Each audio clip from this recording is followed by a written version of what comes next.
ओम नमो भगवते वासुदेवाय। आप सभी का हमारे YouTube चैनल पर हार्दिक स्वागत है। आज बृहस्पतिवार के दिन आइए सुने बृहस्पति देव की पौराणिक कथा और विष्णु चालीसा का पाठ। बृहस्पतिवार के दिन भगवान बृहस्पति की पूजा के अनेक महत्व बताए गए हैं। इस दिन जो व्यक्ति भगवान बृहस्पति की व्रत कथा पढ़ता या सुनता है उसे सभी प्रकार के सुख प्राप्त होते हैं। इस कथा को सुनने या पढ़ने मात्र से धन और यश बढ़ता है, विद्या और पुत्र की प्राप्ति होती है, सभी रुके हुए कार्य सफल होते हैं। तो प्रेम से बोले बृहस्पति भगवान की जय हो। प्राचीन समय की बात है। भारत में एक राजा राज करता था। वह बड़ा प्रतापी तथा दानी था। वह नित्य प्रति मंदिर में भगवत दर्शन करने जाता था। वह ब्राह्मण और गुरु की सेवा किया करता था। उसके द्वार कोई भी याचक निराश होकर नहीं लौटता था। वह प्रत्येक गुरुवार को व्रत रखता एवं पूजन करता था, गरीबों की सहायता करता था। परंतु ये सब बातें उसकी रानी को अच्छी नहीं लगती थी। वह न व्रत करती और न किसी को एक भी पैसा दान में देती थी। वह राजा से भी ऐसा करने को मना किया करती थी। एक समय की बात है, राजा शिकार खेलने वन को चले गए। घर पर रानी और दासी थी। उस समय गुरु बृहस्पति साधु का रूप धारण कर राजा के दरवाजे पर भिक्षा मांगने आए। साधु ने रानी से भिक्षा मांगी तो वह कहने लगी, हे साधु महाराज, मैं इस दान और पुण्य से तंग आ गई हूँ। इस कार्य के लिए तो मेरे पतिदेव ही बहुत हैं। अब आप ऐसी कृपा करें कि सारा धन नष्ट हो जाए तथा मैं आराम से रह सकूं। साधु रूपी बृहस्पति देव ने कहा, हे देवी, तुम बड़ी विचित्र हो। संतान और धन से कोई दुखी नहीं होता, इसको सभी चाहते हैं। पापी भी पुत्र और धन की इच्छा करता है। अगर तुम्हारे पास धन अधिक है तो भूखे मनुष्यों को भोजन कराओ, प्याऊ लगवाओ, ब्राह्मणों को दान दो, धर्मशालाएं बनवाओ, कुआं, तालाब, बावड़ी, बाग बगीचे आदि का निर्माण कराओ तथा निर्धनों की कुंवारी कन्याओं का विवाह कराओ, साथ ही यज्ञ आदि करो। इस प्रकार के कर्मों से आपके कुल का और आपका नाम परलोक में भी सार्थक होगा एवं तुम्हें भी स्वर्ग की प्राप्ति होगी। परंतु रानी साधु की इन बातों से खुश नहीं हुई। उसने कहा, हे साधु महाराज, मुझे ऐसे धन की आवश्यकता नहीं जिसको मैं अन्य लोगों को दान देती फिरूं तथा जिसको रखने और संभालने में ही मेरा सारा समय नष्ट हो जाए। साधु ने कहा, हे देवी, यदि तुम्हारी ऐसी ही इच्छा है तो जैसा मैं तुम्हें बताता हूँ तुम वैसा ही करना। बृहस्पतिवार के दिन घर आंगन को गोबर से लीपना, अपने केसों को पीली मिट्टी से धोना, केसों को धोते समय स्नान करना, राजा से कहना वह हजामत करवाए, भोजन में मांस मदिरा खाना, कपड़े धोबी के हाथ धुलने देना। इस प्रकार 7 बृहस्पतिवार करने से तुम्हारा सारा धन नष्ट हो जाएगा। ये कहकर साधु महाराज रूपी बृहस्पति देव अंतर ध्यान हो गए। रानी ने साधु के कहने के अनुसार 7 बृहस्पतिवार तक वैसा ही करने का विचार किया। साधु के बताए अनुसार कार्य करते हुए केवल 3 बृहस्पतिवार ही बीते थे कि उसकी समस्त धन संपत्ति नष्ट हो गई। भोजन के लिए दोनों समय परिवार तरसने लगा तथा सांसारिक भोगों से दुखी रहने लगा। तब राजा रानी से कहने लगा कि हे रानी, तुम यहाँ पर रहो, मैं दूसरे देश को जाता हूँ, क्योंकि यहाँ पर मुझे सभी मनुष्य जानते हैं, इसलिए मैं यहाँ पर कोई काम नहीं कर सकता। मैं अब परदेश जा रहा हूँ, वहाँ कोई काम धंधा करूँगा, शायद हमारे भाग्य बदल जाएं। ऐसा कहकर राजा परदेश चला गया। वह वहाँ जंगल से लकड़ी काट कर लाता और शहर में बेचता। इस तरह जीवन व्यतीत करने लगा। इधर राजा के बिना रानी और दासी दुखी रहने लगी। किसी दिन भोजन मिलता और किसी दिन जल पीकर ही रह जाती। एक बार जब रानी और दासी को 7 दिन तक बिना भोजन के रहना पड़ा तो रानी ने अपनी दासी से कहा, हे दासी, पास ही के नगर में मेरी बहन रहती है। वह बड़ी धनवान है। तू उसके पास जा और कुछ ले आ ताकि थोड़ी बहुत गुजर बसर हो जाए। दासी रानी की बहन के पास गई। उस दिन गुरुवार था और रानी की बहन उस समय बृहस्पतिवार व्रत की कथा सुन रही थी। दासी ने रानी की बहन को अपनी रानी का संदेश दिया, लेकिन रानी की बड़ी बहन ने कोई उत्तर नहीं दिया।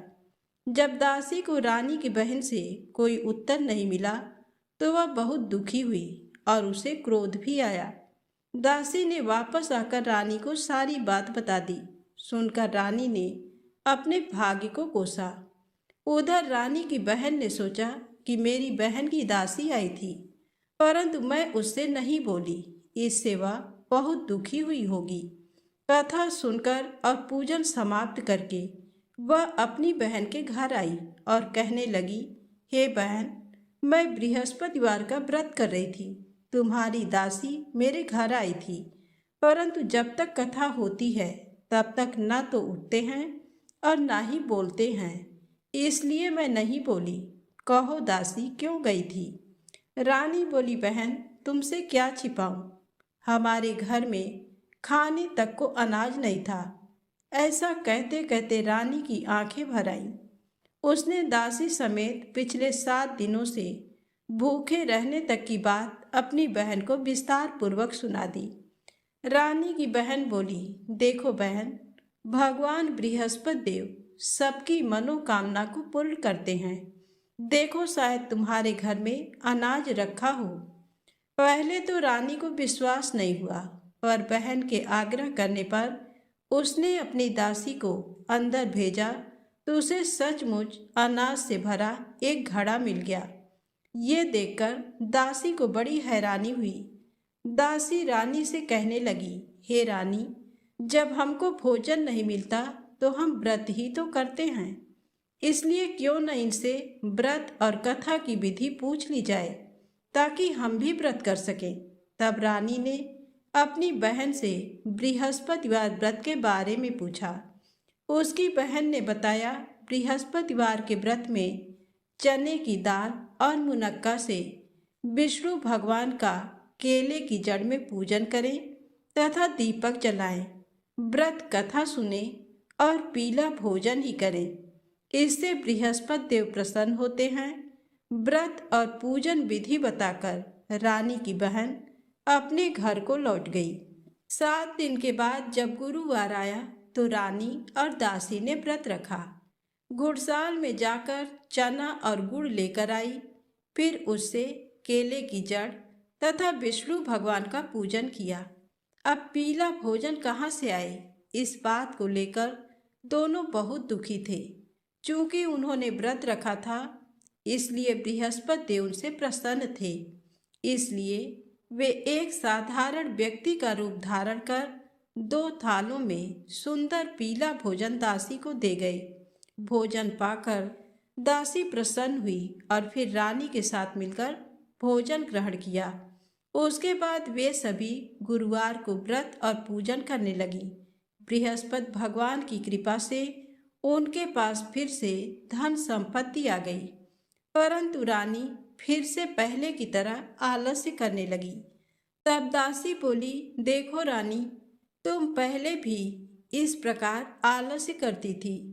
तुम्हें धन रखने में कष्ट होता था, इस कारण सभी धन नष्ट हो गया, और अब जब भगवान बृहस्पति की कृपा से धन मिला है तो तुम्हें फिर से आलस्य होता है। रानी को समझाते हुए दासी कहती है कि बड़ी मुसीबतों के बाद हमने ये धन पाया है, इसलिए हमें दान पुण्य करना चाहिए, भूखे मनुष्यों को भोजन कराना चाहिए और धन को शुभ कार्यों में खर्च करना चाहिए, जिससे तुम्हारे कुल का यश बढ़ेगा, स्वर्ग की प्राप्ति होगी और पितृ प्रसन्न होंगे। दासी की बात मानकर रानी अपना धन शुभ कार्यों में खर्च करने लगी, जिससे पूरे नगर में उसका यश फैलने लगा। एक दिन रानी और दासी दोनों आपस में विचार करने लगी कि न जाने राजा किस दशा में होंगे। उनकी कोई खोज खबर भी नहीं है। उन्होंने श्रद्धा पूर्वक गुरु बृहस्पति भगवान से प्रार्थना की कि राजा जहाँ कहीं भी हो शीघ्र वापस आ जाएं। उधर राजा परदेश में बहुत दुखी रहने लगा। वह प्रतिदिन जंगल से लकड़ी बीनकर लाता और उसे शहर में बेचकर अपने दुखी जीवन को बड़ी कठिनता से व्यतीत करता था। एक दिन दुखी हो अपनी पुरानी बातों को याद करके वह रोने लगा और उदास हो गया। उसी समय राजा के पास बृहस्पति देव साधु के वेश में आकर बोले, हे लकड़हारे, तुम इस सुनसान जंगल में किस चिंता में बैठे हो, मुझे बतलाओ। ये सुन राजा के नेत्रों में जल भर आया। साधु की वंदना कर राजा ने अपनी संपूर्ण कहानी सुना दी। महात्मा दयालु होते हैं। वे राजा से बोले, हे राजा, तुम्हारी पत्नी ने बृहस्पति देव के प्रति अपराध किया था, जिसके कारण तुम्हारी ये दशा हुई। अब तुम किसी प्रकार की चिंता मत करो, भगवान तुम्हें पहले से अधिक धन देंगे। देखो, तुम्हारी पत्नी ने बृहस्पतिवार का व्रत प्रारंभ कर दिया है। अब तुम भी बृहस्पतिवार का व्रत करके चने की दाल व गुड़ जल के लोटे में डालकर केले का पूजन करो। फिर कथा कहो या सुनो, भगवान तुम्हारी सब कामनाओं को पूर्ण करेंगे। साधु की बात सुनकर राजा बोला, हे प्रभु, लकड़ी बेचकर तो इतना पैसा भी नहीं मिलता जिससे भोजन करने के उपरांत कुछ बचा सकूं। मैंने रात्र में अपनी रानी को व्याकुल देखा है। मेरे पास कोई साधन नहीं जिससे इसका समाचार जान सकूं। फिर मैं बृहस्पति देव की क्या कहानी कहूं, ये भी मुझको मालूम नहीं है। साधु ने कहा, हे राजा, मन में बृहस्पति भगवान के पूजन व्रत का निश्चित करो। वे स्वयं तुम्हारे लिए कोई राह बना देंगे। बृहस्पतिवार के दिन तुम रोजाना की तरह लकड़ियां लेकर शहर में जाना। तुम्हें रोज से दुगना धन प्राप्त होगा, जिससे तुम भली भांति भोजन कर लोगे तथा बृहस्पति देव की पूजा का सामान भी आ जाएगा। जो तुमने बृहस्पतिवार की कहानी के बारे में पूछा है वह इस प्रकार है। प्राचीन काल में एक बहुत ही निर्धन ब्राह्मण था।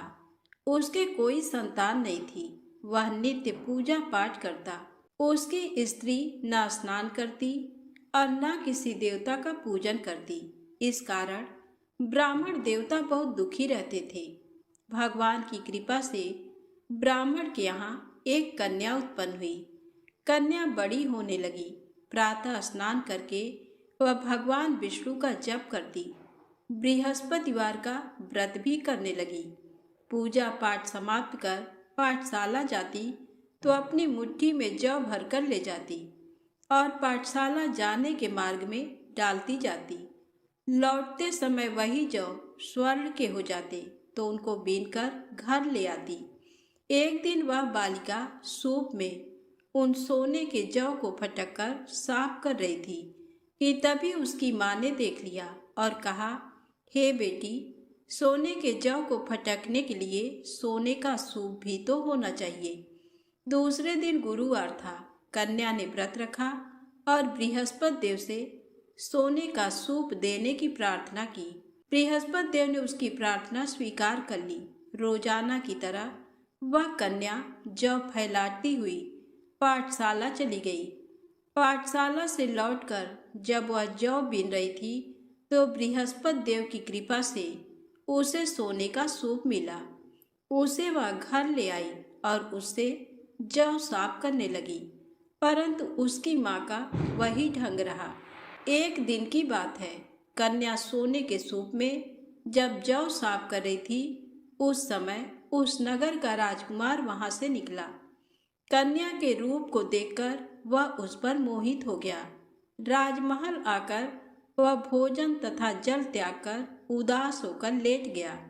राजा को जब राजकुमार द्वारा अन्न जल त्यागने का समाचार ज्ञात हुआ तो अपने मंत्रियों के साथ वह अपने पुत्र के पास गया और कारण पूछा।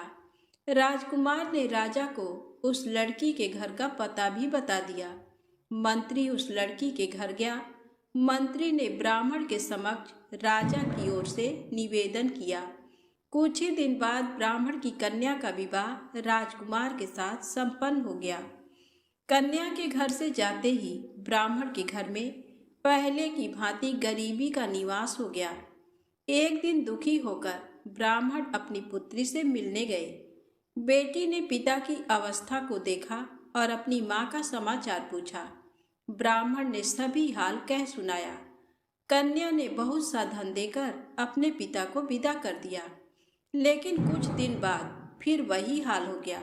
ब्राह्मण फिर अपनी कन्या के यहाँ गया और सभी हाल कहा तो पुत्री बोली, हे पिताजी, आप माता जी को यहाँ लिवा लाओ। मैं उन्हें वह विधि बता दूंगी जिससे गरीबी दूर हो जाए।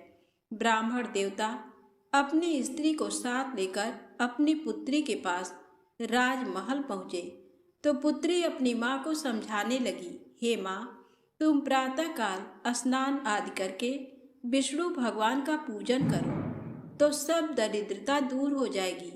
परंतु उसकी माँ ने उसकी एक भी बात नहीं मानी। वह प्रातःकाल उठकर अपनी पुत्री के बच्चों का बचा जूठन खा लेती थी। एक दिन उसकी पुत्री को बहुत गुस्सा आया। उसने अपनी माँ को एक कोठरी में बंद कर दिया। प्रातःकाल उसने स्नान आदि करा के पूजा पाठ करवाया तो उसकी माँ की बुद्धि ठीक हो गई। इसके बाद वह नियम से पूजा पाठ करने और प्रत्येक बृहस्पतिवार को व्रत रखने लगी। इस व्रत के प्रभाव से मृत्यु के बाद वह स्वर्ग को गई। वह ब्राह्मण भी सुखपूर्वक इस लोक का सुख भोगकर स्वर्ग को प्राप्त हुआ। इस तरह कहानी कहकर साधु देवता वहां से अंतर ध्यान हो गए। धीरे धीरे समय व्यतीत होने पर फिर बृहस्पतिवार का दिन आया। राजा जंगल से लकड़ी काटकर शहर में बेचने गया। उसे उस दिन और दिनों से अधिक धन मिला। राजा ने चना गुड़ आदि लाकर बृहस्पतिवार का व्रत किया। उस दिन से उसके सभी क्लेश दूर हुए। परंतु जब अगले गुरुवार का दिन आया तो वह बृहस्पतिवार का व्रत करना भूल गया। इस कारण बृहस्पति भगवान नाराज हो गए। उस दिन उस नगर के राजा ने विशाल यज्ञ का आयोजन किया तथा शहर में ये घोषणा करा दी कि कोई भी मनुष्य अपने घर में भोजन न बनावे, न आग जलावे। समस्त जनता मेरे यहाँ भोजन करने आवे। इस आज्ञा को जो न मानेगा उसे फांसी की सजा दी जाएगी। इस तरह की घोषणा संपूर्ण नगर में करवा दी गई। राजा की आज्ञा अनुसार शहर के सभी लोग भोजन करने गए, लेकिन लकड़हारा कुछ देर से पहुंचा।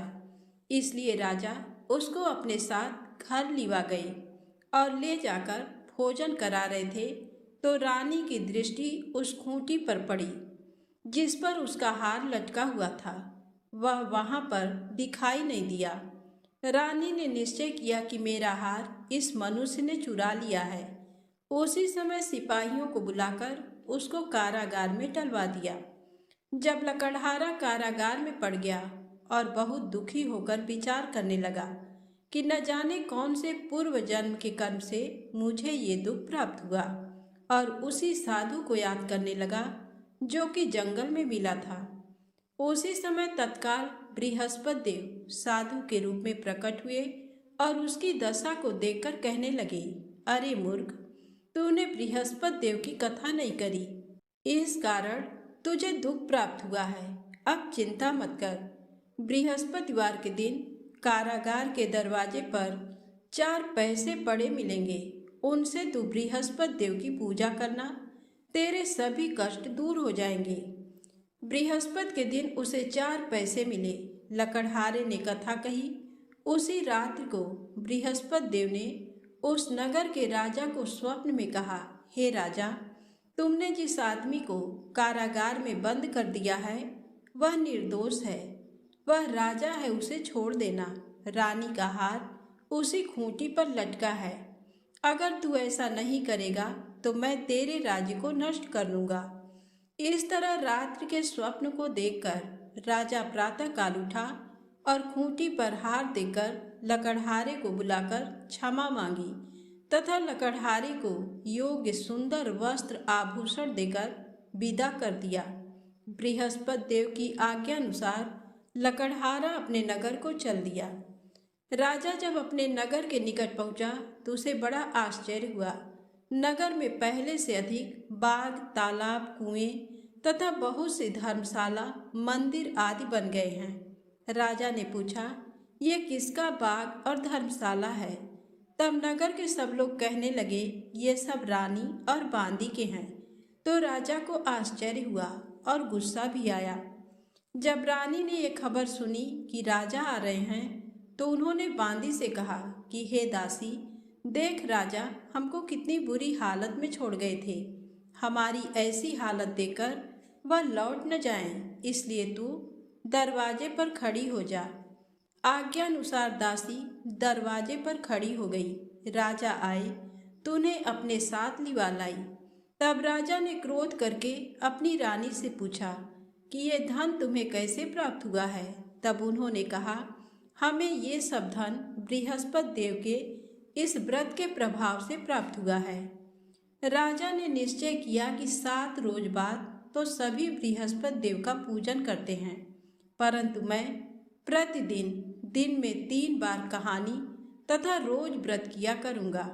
अब हर समय राजा के दुपट्टे में चने की दाल बंधी रहती तथा दिन में 3 बार कहानी कहता। एक रोज राजा ने विचार किया कि चलो अपनी बहन के यहाँ हो आवें। इस तरह निश्चय कर राजा घोड़े पर सवार हो अपनी बहन के यहाँ को चलने लगा। मार्ग में उसने देखा कि कुछ आदमी एक मुर्दे को लिए जा रहे हैं। उन्हें रोककर राजा कहने लगा, अरे भाइयों, मेरी बृहस्पति देव की कथा सुन लो। वे बोले, लो हमारा तो आदमी मर गया है, इसको अपनी कथा की पड़ी है। परंतु कुछ आदमी बोले, अच्छा कहो, हम तुम्हारी कथा भी सुनेंगे। राजा ने दाल निकाली और जब कथा आधी हुई थी कि मुर्दा हिलने लग गया, और जब कथा समाप्त हो गई तो राम राम करके मनुष्य उठकर खड़ा हो गया। आगे मार्ग में उसे एक किसान खेत में हल चलाता मिला। राजा ने उसे देखा और उससे बोले, अरे भैया, तुम मेरी बृहस्पतिवार की कथा सुन लो। किसान बोला, जब तक मैं तेरी कथा सुनूंगा तब तक 4 हरैया जोत लूंगा।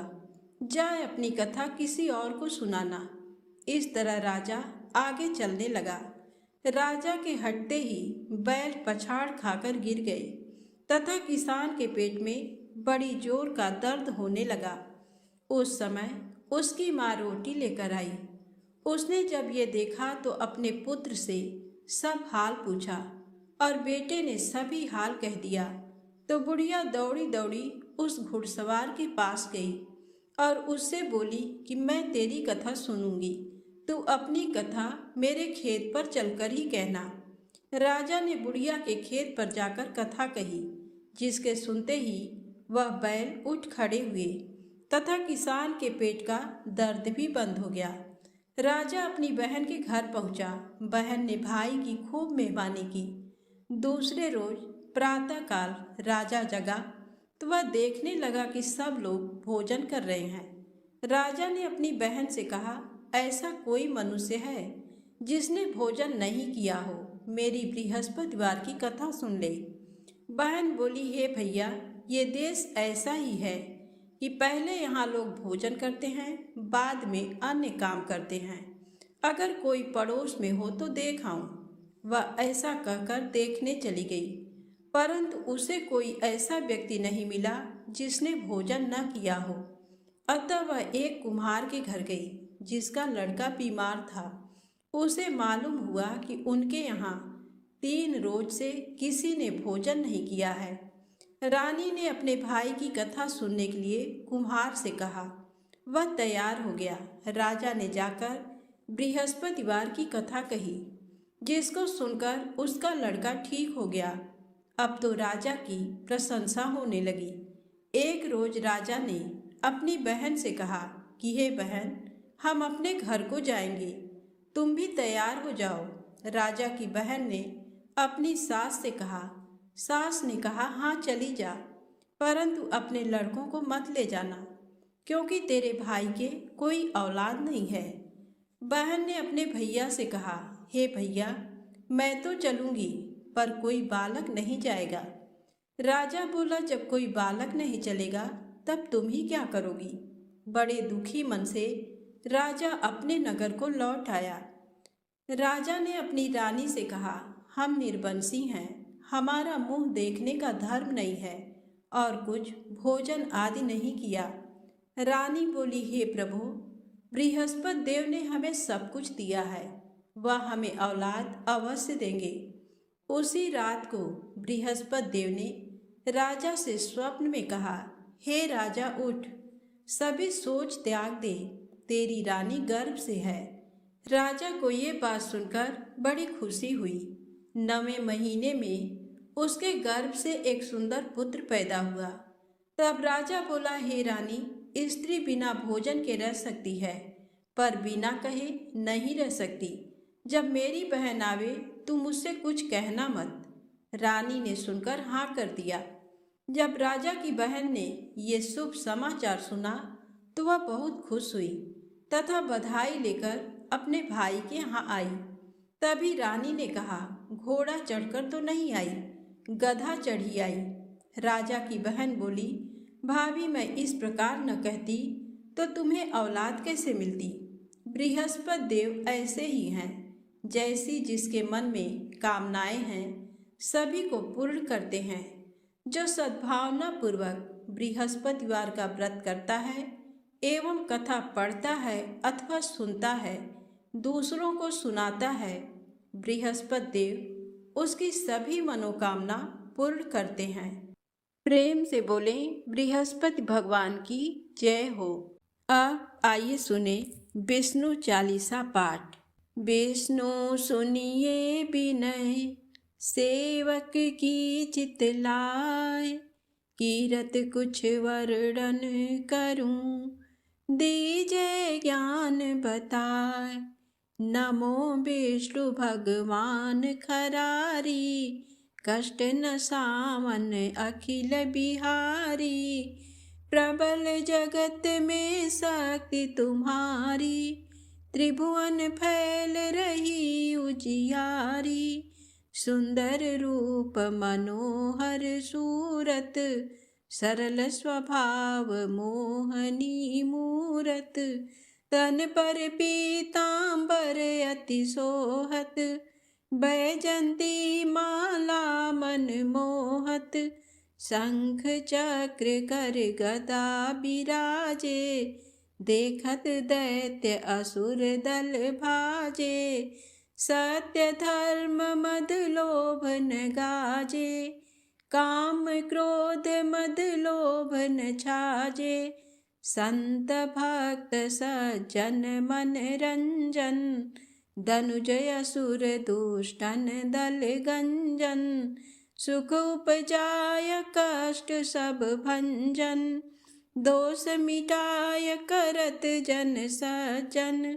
पाप काट भव सिंधु उतारण, कष्ट नाश कर भक्त उबारण। करत अनेक रूप प्रभु धारण, केवल आप भक्ति के कारण।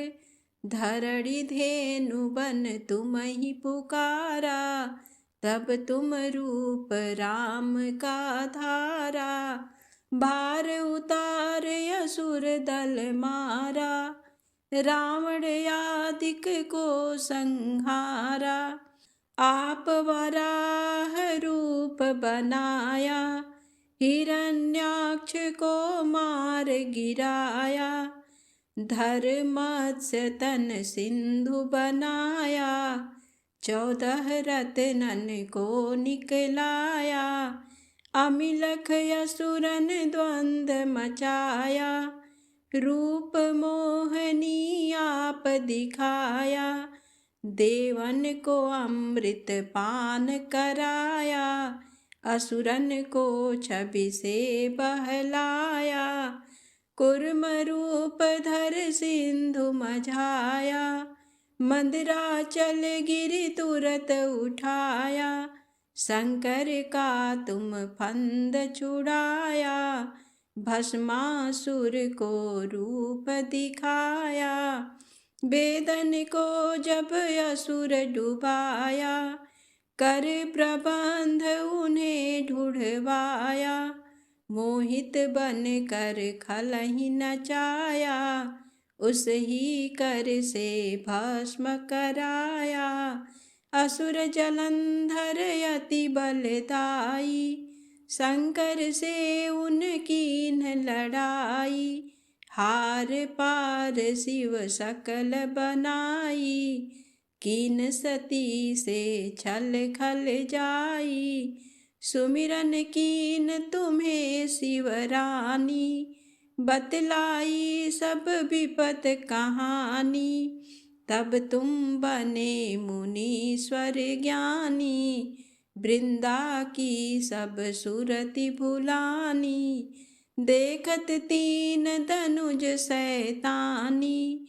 वृंदा आय तुम्हें लपटानी, हो इस पर धर्म क्षति मानी। हना असुर उर शिव शैतानी, तुमने ध्रुव प्रहलाद उबारे।